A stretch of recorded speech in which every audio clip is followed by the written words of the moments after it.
Selamünaleyküm. Sonra Akşamınız etmişsiniz. Peşte neden buldu bu peşte?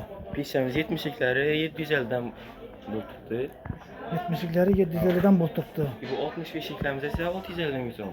Bu 65'lik mi bu? Aa, kiçkinə pişemiz. Bu 650'den mi bu? Aa. 650'den. Bir de 2 xana kvadran pişemizdən bu. Bu 90'lık debatladı. Bu 90'lık. Ha, bu 900 milyon. 900 binden mi? Bir de 75'liklərimiz var. Bunlar 800 milyon. Gəsir pərləmə baxamazsın. Yani bu hemen bir xilakı. Aa, yo, rəzmiri başqa, lisi bir xil. Yani lise bir xil. Aa, lisi 055'likdən lisdən var. Gəlsəzlər zarak verərəm. Telefon numarı kaldırsana.